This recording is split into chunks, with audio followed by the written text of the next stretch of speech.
Hello guys, welcome to all of you. हम पढ़ रहे थे हिंदी, है ना। हिंदी में पढ़ रहे थे हम भाषा। ठीक। तो आज हम पढ़ेंगे भाषा का जो विकास है ना, कहाँ से हुआ है, मीन्स किस क्रम में हुआ है। साथ ही साथ इसके क्षेत्र हैं ना, किस किस क्षेत्र में ये भाषाएं बोली जाती हैं। ठीक है, भाषा का उपभाषाएं आएंगी, भाषा, और इसमें बोली पढ़ेंगे हम, बोली का बोली पढ़ेंगे, इनके क्षेत्र पढ़ेंगे। ठीक है, और इसमें आज हम पढ़ने वाले हैं कि भाषा का मतलब संविधान में क्या मतलब महत्व है, किस आर्टिकल में इसको रखा गया है। ठीक है, इस तरह की चीज़ें तो बनी रहेगा। ठीक है, लास्ट तक स्टार्ट करते हैं। राइट। तो एज यू नो, हिंदी, ठीक है, हिंदी क्या है, हिंदी अपनात्मक भाषा है। तो भाषा है तो भाषा, ठीक है, तो भाषा है तो भाषा में क्या होंगे, चिन्ह होंगे, कुछ संकेत होंगे ना। अब उन चिन्ह या संकेतों को क्या बोलते हैं, हम लिपि बोलते हैं। राइट। तो लिखने का ढंग, अर्थात जो लिखने का हमारा स्टाइल है, या जिन चिन्हों या फिर जिन संकेतों के द्वारा हम अपनी भाषा को प्रदर्शित करते हैं, ठीक है, उसको बोलते हैं लिपि। ठीक है, भाषा होती क्या है, भाषा को हम बता चुके हैं पहले भी कि अपने भाव विचारों की अभिव्यक्ति करने का माध्यम क्या कहलाता है, भाषा कहलाता है। राइट। अब लिपि की बात चल रही है तो हिंदी भाषा की भी क्योंकि इतनी लिपि होगी। राइट। तो उस लिपि को बोलते हैं हम, वैसे देवनागरी लिपि बोलते हैं। राइट। लेकिन अगर बात की जाए देवनागरी लिपि की, तो वो उसका जो विकास हुआ है कहाँ से हुआ है, वो ब्राह्मी लिपि से हुआ है। ठीक है, कह सकते हैं कि लिपि का जो प्राचीनतम रूप था वो क्या था, ब्राह्मी लिपि था। लेकिन ब्राह्मी लिपि से किस में डेवलप हो गई, देवनागरी से। ठीक है, जो कि किस तरह लिखी जाती है, ठीक है, तो बाईं से दाईं ओर लिखी जाती है। राइट। कह सकते हैं कि भाषा जो है हमारी हिंदी और संस्कृत, इसकी लिपि है वो देवनागरी लिपि है, देवनागरी लिपि है। राइट।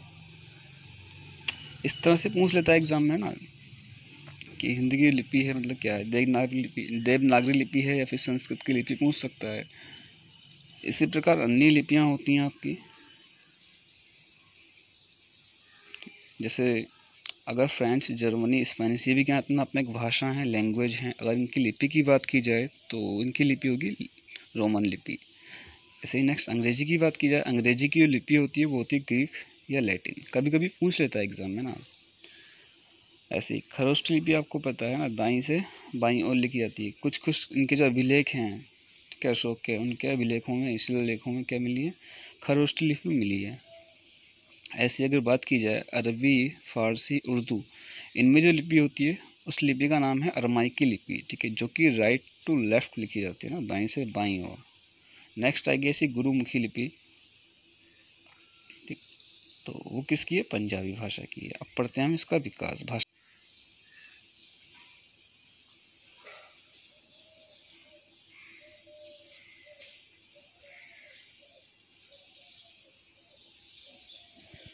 तो बात कर लेते हैं हम भाषा का विकास क्रम, है ना, मतलब भाषा का जो विकास क्रम था वो क्या था। ठीक है, तो ये आपको पता होना चाहिए। पहले स्टार्टिंग में संस्कृत भाषा थी, संस्कृत से पाली ने जन्म लिया, पाली से फिर प्राकृत भाषा में, ठीक है, फिर प्राकृत भाषा ने अपभ्रंश के रूप में क्या हुई, उसके मतलब विकसित हुई।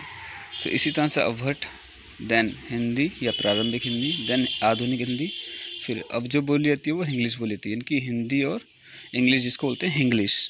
ठीक है, तो इस तरह से हम बोल सकते हैं कि जो मतलब एक तरह से हिंदी का जो विकास हुआ है ना वो संस्कृत से हुआ है। ठीक है, और संस्कृत भी कितने भागों में बटी थी उस टाइम पे, दो भागों में। ठीक है, इसको भी आगे पढ़ने वाले हैं हम। ठीक है, संस्कृत दो भागों में बटी हुई थी, वैदिक और लौकिक। ठीक है, तो आगे बात करते हैं इसमें भी।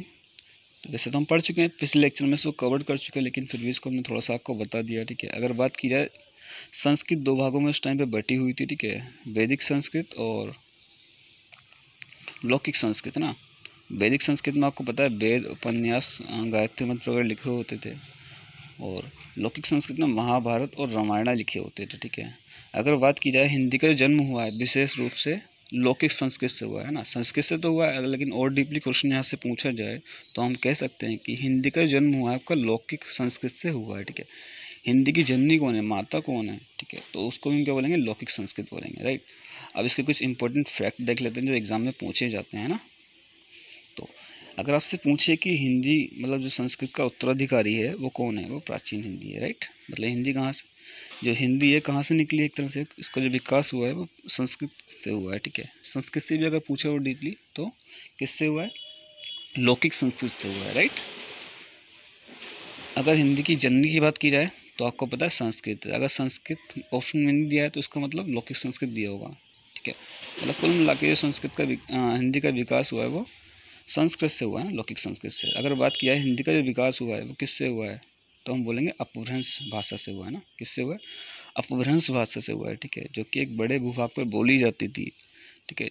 अवध से नहीं बोलेंगे क्योंकि अवध से इतनी बड़े भूभाग पर नहीं बोली जाती थी, इसलिए इसको नहीं मानते हम लोग कि प्राचीन लोग जो थे, मतलब जो हिंदी के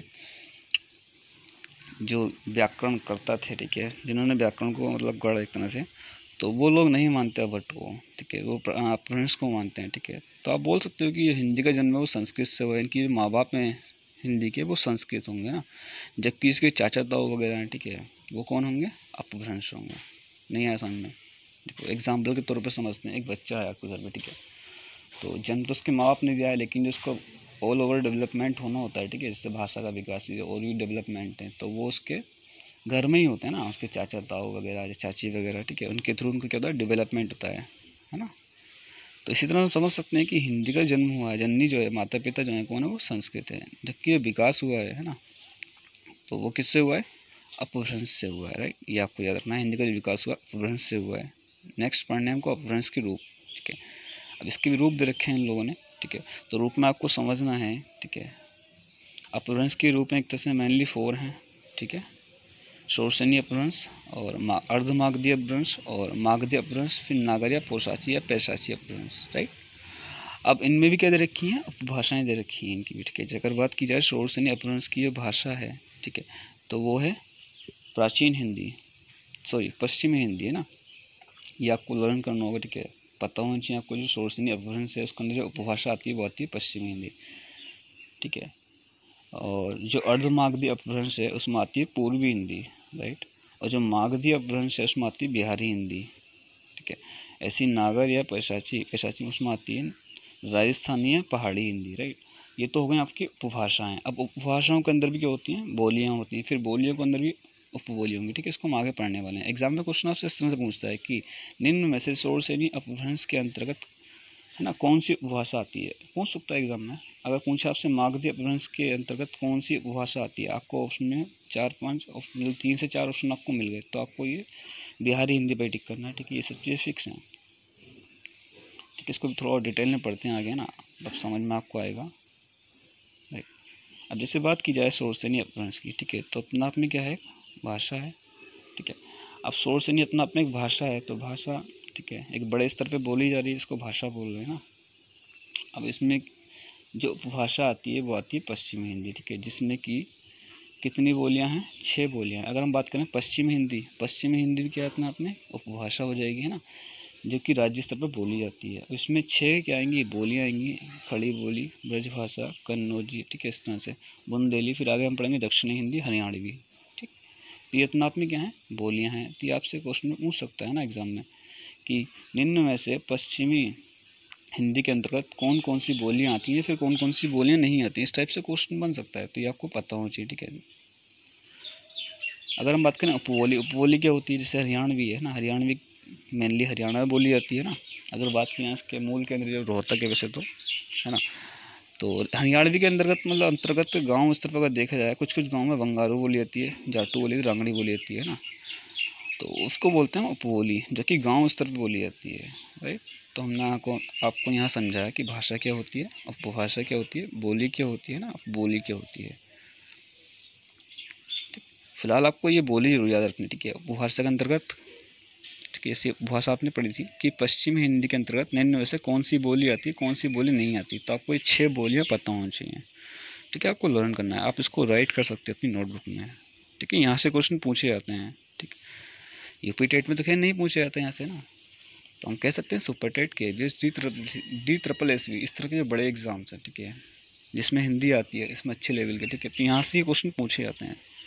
CTET में यहाँ से क्वेश्चन नहीं मिलेगा, यूपी टेट में नहीं मिलेगा, लेकिन जो और अदर लेवल के एग्जाम्स है, ठीक है, या यूपी पेट की बात किया तो यहाँ से क्वेश्चन मिल सकता है, राइट। ऐसे ही हम पढ़ेंगे हम अर्धमागधी हिंदी अपभ्रंश, ठीक है, इसमें क्या क्या आगे देखते हैं भी, है ना। तो अर्धमागधी अपभ्रंश में आप देख सकते हो, उसमें आती है जो उपभाषा है हमारी, वो आती है पूर्वी हिंदी, ठीक है। कौन सी हिंदी आएगी, पूर्वी हिंदी आएगी, है ना। तो ये अपने आप में क्या थी, भाषा थी, और जो पूर्वी हिंदी अपने आप में उपभाषा है। इसके अंदर 3 बोलियां आएंगी, ठीक है। 3 बोलियां कौन कौन सी हैं, अवधी है, बघेली है, छत्तीसगढ़ी। अभी आगे देख लेंगे इसको, ठीक है। इसको आप नोट डाउन कर लीजिए, ठीक है। अवधी है, बघेली है, छत्तीसगढ़ी है, ठीक है। तो आपको बोलियां पता होनी चाहिए कि पूर्वी हिंदी के अंतर्गत 3 बोलियां आती हैं, अवधी, बघेली, छत्तीसगढ़ी, ठीक है। एग्जाम में पूछ सकता है निम्न में से कौन सी बोली पूर्वी हिंदी के अंतर्गत आती है, या फिर निम्न में से कौन सी बोली पूर्वी हिंदी के अंतर्गत नहीं आती, ठीक है। मेनली बिहार साइड बोली जाती है, सॉरी बिहार साइड नहीं, और मागधी आएंगी, ठीक है। अब पढ़ते हैं मागधी अपभ्रंश, ठीक है। मागधी अपभ्रंश आप देख सकते हो, मागधी अपभ्रंश के अंतर्गत जो उपभाषा आएगी वो आएगी बिहारी हिंदी, ये आपको पता होना चाहिए। मागधी अपभ्रंश के अंतर्गत बिहारी हिंदी आएगी, ठीक है। इनमें भी क्या आएंगी, 3 बोलियां आएंगी, ठीक है। 3 बोलियां कौन कौन सी हैं वो देख लेते हैं एक बार, राइट। अब 3 बोलियां कौन कौन सी हैं, भोजपुरी है, मगही है, मैथिली है, ठीक है। तो तीनों बोलियां आपको पता होनी चाहिए कि बिहारी हिंदी के अंतर्गत भोजपुरी आती है, मगही आती है और मैथिली बोली आती है, राइट। अब लास्ट बस्ती आपकी नागरिया पोशाची या पैसाची इसको बोलते हैं, ठीक है। कहीं कहीं पैसाची लिखा हुआ है नहीं। तो इसके अंतर्गत कितनी बोलियां आती हैं, नागर के अंतर्गत राजस्थानी हिंदी प्लस तो भाषा उपभाषा, वो सॉरी नागर क्या थी, अपना भाषा थी। अब इसके अंतर्गत क्या आएगी, उपभाषा आएगी, है ना, जिसको हम राजस्थानी हिंदी बोलते हैं। अब राजस्थानी हिंदी के अंतर्गत भी 4 बोलियां आएंगी, ठीक है। मारवाड़ी, मालवी, जयपुरी, फिर नीचे नेक्स्ट आएगी मेवाती, राइट। ऐसी एक बात की जाए पोशाची या पैसाची के अंदर 2 बोलियां आती हैं, ठीक है। मतलब जो उपभाषा आएगी वो आएगी पहाड़ी हिंदी। पहाड़ी हिंदी के अंतर्गत जो बोलियां आएंगी वो आएंगी कुमाऊनी और गढ़वाली, जो कि मेनली कहाँ बोली जाती हैं, उत्तराखंड की साइड में बोली जाती हैं, राइट। तो ये आपको पता होना चाहिए। भाषा के 2 रूप हैं, इसमें हम पहले चर्चा कर चुके हैं, ठीक है। लिखित और मौखिक। मतलब जो भाषा के वैसे तो अगर बात की जाए 3 रूप हो सकते हैं, लेकिन कहीं कहीं 2 ही मिलते हैं ना, कहीं कहीं 3 भी मिलते हैं, लेकिन ज़्यादातर जो मेनली 2 रूप इसको स्वीकार करते हैं, ठीक है। कि भाषा के 2 ही रूप हैं, लिखित और मौखिक, जबकि सांकेतिक रूप भी है ना पहले भाषा का, प्राचीन रूप है। अब हम बात करते हैं इनके क्षेत्रों की, ठीक है। इनकी जो सोर्स है अपभ्रंश था उसमें पश्चिमी हिंदी आएगी, इसमें जो 8 बोलियां हैं उनके क्षेत्र कौन कौन से हैं मेनली, ठीक है। तो कभी कभी एग्जाम में यहाँ से पूछ लेता है क्वेश्चन, ठीक है, ठीक है। थोड़ा सा समझने का प्रयास करेंगे हम लोग, ठीक। जैसे अगर बात की जाए शोरसेनी अपभ्रंश की, तो शोरसेनी अपभ्रंश में आपको पता है कि पश्चिमी हिंदी आती है ना, जो कि अपने आप में क्या है, उपभाषा है, और इसके अंतर्गत 8 बोलियां आती हैं। अगर बात की जाए पहली बोली की, खड़ी बोली, जिसको हम कोरवी भी कहते हैं ना इस बोली को, तो इसका जो मुख्य केंद्र है जहाँ ये मतलब इसको बोली जाती है सबसे ज़्यादा, तो बोली जाती है मेरठ में। अब आप बोल सकते हो कि मेरठ के आसपास के क्षेत्र जैसे सहारनपुर हो गया, बिजनौर हो गया, रामपुर हो गया, मेरठ हो गया, मुरादाबाद हो गया, तो यहाँ भी क्या बोली जाती है, खड़ी बोली बोली जाती है, ठीक है। तो यहाँ से क्वेश्चन पूछ सकता है, ठीक है। नेक्स्ट आता है ब्रज भाषा। तो ब्रज भाषा आपको पता है ब्रज की भाषा है, मथुरा साइड बोली जाती है ना। तो मथुरा के जो आसपास के क्षेत्र हैं वहाँ भी क्या बोली जाती है, ब्रज भाषा बोली जाती है। तो आप बोल सकते हो कि ब्रज भाषा के क्षेत्र होंगे वो होंगे आगरा, अलीगढ़, धौलपुर, मैनपुरी, एटा, इटावा, बदायूं, बरेली, राइट। ऐसे ही नेक्स्ट कन्नौजी आपको पढ़ना है। कन्नौजी मेनली कन्नौज में बोली जाती है, और उसके आसपास के क्षेत्र हैं फर्रुखाबाद, शाहजहाँपुर, कानपुर, हरदोई, पीलीभीत, ठीक है, इस तरह से। और कन्नौजी को हम बोलते हैं कान्य बुज बोली भी बोल सकते हैं, ठीक है, बोलते हैं मतलब। नेक्स्ट पढ़ेंगे बुंदेली, ठीक है। तो बुंदेली में कहाँ बोली थी, बुंदेलखंड में बोली थी मेनली, इसको बुंदेलखंडी भी बोलते हैं, ठीक है, ये भी आपको ध्यान रखना है। अब बुंदेलखंड के जो आसपास के क्षेत्र हैं झांसी, जालौन, हमीरपुर, ललितपुर, महोबा, ठीक है, तो ये सब क्या हैं, इसके क्षेत्र हो जाएंगे, ठीक है। ये मतलब यहाँ बोली जाती है। ऐसी दक्षिण हिंदी दक्षिण में बोली जाती है, राइट। कोई फिक्स मतलब इसका कोई एरिया नहीं है। हरियाणवी मैं आपको बता चुका हूँ, हरियाणा में बोली जाती है ना, इसका मूल केंद्र क्या है, रोहतक है, ठीक है। तो ये आप अपनी नोटबुक में नोट डाउन कर सकते हो, इसको लर्न कर सकते हो, ठीक है।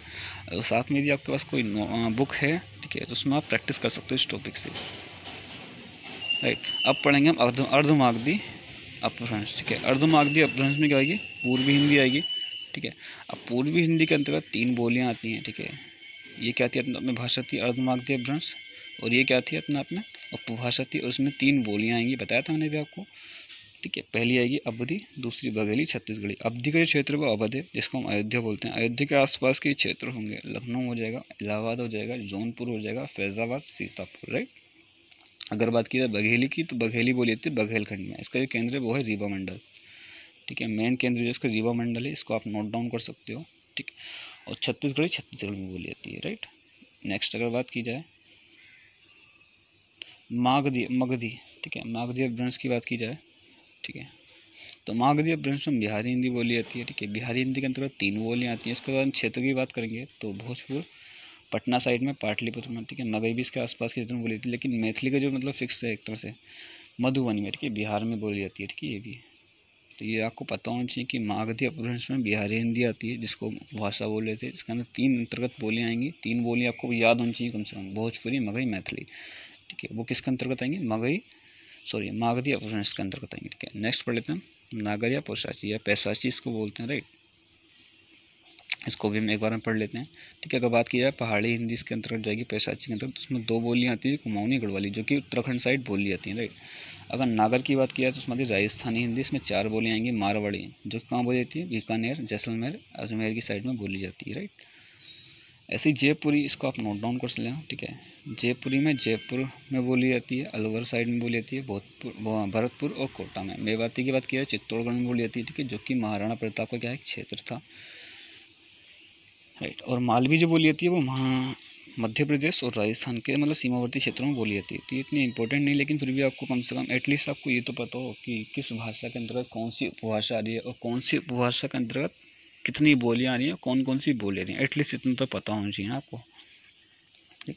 अब हम कुछ फैक्ट्स की बात कर लेते हैं, ठीक है। फैक्ट्स की बात की जाए सबसे ज़्यादा जो साहित्य आपको मिलेंगे वो किस भाषा में मिलते हैं? तो आप बोलोगे खड़ी बोली में, राइट। अगर राम से संबंधित कोई आपको पंक्ति मतलब आपके एग्जाम में पूछ ली जाए तो आप समझ जाना कि वो मतलब किस क्षेत्र से संबंधित है, अवधि या फिर अवधि भाषा में लिखी होंगी, राइट। ऐसे कृष्ण से संबंधित कुछ पंक्तियाँ आपको एग्जाम में देखने के लिए मिल जाए और आपसे पूछ ले कि बताइए किस क्षेत्र से संबंधित है या फिर कौन सी भाषा में लिखे होंगे, ठीक है। अगर कृष्ण से संबंधित कुछ लिखा है तो आप समझ जाना कि वो ब्रज भाषा से संबंधित है, राइट। अब हम पढ़ेंगे भारतीय संविधान में हिंदी का विकास, मतलब हिंदी मतलब का स्थान है ना। तो हम बोल सकते हैं कि भारतीय संविधान में संविधान के भाग 17 में हिंदी का क्या है? जिक्र है, ठीक है। और हिंदी को जो है आर्टिकल 343 के फर्स्ट में रखा गया है, ठीक है। ये आपको मतलब फैक्ट है ना, ये आपको याद होनी चाहिए, लर्न होनी चाहिए, पूछ सकता है आपको। और आपको पता है कि कौन सी अनुसूची में है अपना हिंदी, ठीक है? 8वीं अनुसूची में, ठीक है। ज़्यादातर जो भाषाएं वो 8वीं अनुसूची में है ना, जितनी टोटल उतनी भाषा है, ठीक है। अगर बात की जाए टोटल इनकी मूल रूप से जो भाषाएं थी अपने संविधान में, ठीक है, लिखित रूप में वो थी 14 भाषाएं थी ना। लेकिन जबकि अब बात की जाए करंट में तो करंट में 22 भाषाएं हैं, ठीक है। 8वीं सूची के अंतर्गत आती हैं, ये आपको याद करना होगा। अगर बात की जाए हिंदी क्या है तो हिंदी अपने आप में एक मानक भाषा है, ठीक है। मानक भाषा है यानी कि स्टैंडर्ड लैंग्वेज है, जो कि भाषा का क्या है? एक आदर्श रूप है, ठीक है, खड़ी बोली में बोली जाती है। अगर बात की जाए हिंदी क्या है, हिंदी एक राजभाषा भी है, ठीक है। राजकाज की भाषा, प्रशासनिक भाषा, कार्यालय भाषा, ठीक है, जो कि एक बड़े स्तर पर बोली जाती है इतने भारत में। और ये भी एक फैक्ट याद कर लेना कि 1855 में हिंदी के स्थान पर अंग्रेजी को लागू किया गया। किसने किया गया था? लॉर्ड मैकाले साहब ने, राइट। अगर बात की जाए हिंदी को मतलब कब अडॉप्ट किया गया था तो 14 सितंबर 1949 को, ठीक है, जिसको हम हिंदी दिवस के रूप में मनाते हैं, ठीक है। मतलब ऑफिशियली जो उसको माना था, मतलब एक तरह से अडॉप्ट किया गया था इस लैंग्वेज को, वो 14 सितंबर 1949 को किया गया था, ठीक है। तो आई होप आपको ये लेक्चर अच्छा लगा होगा, ठीक है। आप इसको नोट डाउन कर लीजिएगा और